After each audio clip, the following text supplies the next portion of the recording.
ترکی میں ایک روسی سیاح نے ہوٹل میں کئی دن کے قیام کے بعد پیسے ختم ہو جانے پر جب ہوٹل چھوڑا تو باہر زوروں کی بارش ہو رہی تھی۔ روسی نے ہوٹل والوں سے بہت کہا کہ مہربانی کیجیے، مجھے ایک اضافی رات اپنے ہاں بسر کرنے دیجیے، مگر ہوٹل والوں نے اسے شدت کے ساتھ انکار کر دیا۔ اس برسی بارش میں روسی کسی ٹھکانے کی تلاش میں چلا تو اسے ایک گھر کے سامنے شیڈ سا بنا دکھائی دیا۔ روسی نے اس گھر کا دروازہ کھٹکھٹایا۔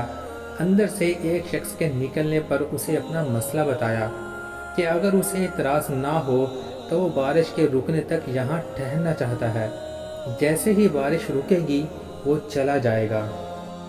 تاہم اس وقت روسی کی حیرت کی انتہا نہ رہی جب گھر والے نے اسے گھر کا دروازہ کھول کر اندر آنے کو کہا، ایک کمرے کو اس کے لیے مخصوص کرتے ہوئے گزارش کی کہ وہ اسے میزبانی کا شرف بخشے، رات بھر اس کے گھر میں مہمان کی حیثیت سے رکے اور کل بارش رک جانے پر چلا جائے۔ روسی نے حیرت سے کہا، مگر میرے پاس تو آپ کو دینے کے لیے ایک پیسہ بھی نہیں ہے۔ گھر والے نے کہا، مجھے آپ کی خدمت کا آپ سے کوئی پیسہ نہیں لینا، ہمارا دین ہمیں مہمان کی تکریم سکھاتا ہے اور آپ میرے مہمان ہو۔ روسی نے پوچھا، اور آپ کا دین کیا ہے؟ میزبان نے کہا، اسلام۔ مہمان نے پوچھا، اور یہ اسلام کیا ہوتا ہے؟ میزبان نے اسلام کی تشریح اور فلسفہ بتایا تو روسی نے حسن اخلاق، میزبانی اور تکریم سے متاثر ہو کر اسلام قبول کر لیا۔ ایک عربی مثل ہے کہ جو اخلاق اور ادب کا سرمایہ رکھتا ہے وہ دلوں کو ہمیشہ کے لیے خرید لینے کی قوت رکھتا ہے۔ میرے اس مرشد کو ان کے ترکی میں قیام کے دوران ایک دوست نے بتایا کہ میں اور میرا بیٹا ایک جائے نماز خریدنے کے لیے دکان میں داخل ہوئے۔ سب سے اچھی اور منفرد جو جائے نماز ہمیں پسند آئی اسے ہم سے پہلے ہی ایک گاہک اٹھائے کھڑا تھا۔ گاہک قیمت میں کچھ کمی اور رعایت چاہتا تھا، جبکہ دکاندار اپنی بتائی ہوئی قیمت پر اٹل کھڑا تھا۔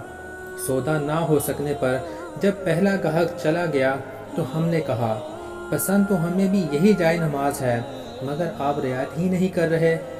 دکاندار نے کہا، بالکل رعایت کروں گا، اور جو قیمت آپ کو اچھی لگے گی اس پر آپ کو یہ جائے نماز دوں گا۔ اس گاہک نے حیرت سے پوچھا، مگر کیوں؟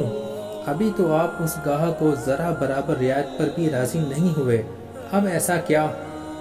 دکاندار نے کہا، جب آپ دکان میں داخل ہوئے تھے تو آپ نے مجھے سلام کیا تھا۔ سلام تو آپ کے بیٹے نے بھی مجھے کیا تھا، بلکہ اس نے تو مجھ سے مصافحہ اور ہاتھ بھی ملائے تھے۔ آپ لوگوں کا یہ اخلاق مجھے بہت پسند آیا۔ آپ کے ادب اور اخلاق کی وجہ سے آپ سے رعایت اور آپ کے ساتھ میرا حسن معاملہ آپ کا حق ہے۔ یاد رکھنے کی بات یہ ہے کہ لوگوں کے مرتبے ان کے اخلاق کی وجہ سے بلند ہوا کرتے ہیں، بلکہ لوگ تو یوں بھی کہتے ہیں کہ اخلاق بھی رزق کی طرح ملی ہوئی دولت ہوتی ہے، اور اس اخلاق میں کوئی غنی ہوتا ہے تو کوئی بے حال فقیر۔ جس کے اچھے اخلاق ہوں لوگ اس سے راضی ہوتے ہیں، اس کا رزق بڑھ جاتا ہے۔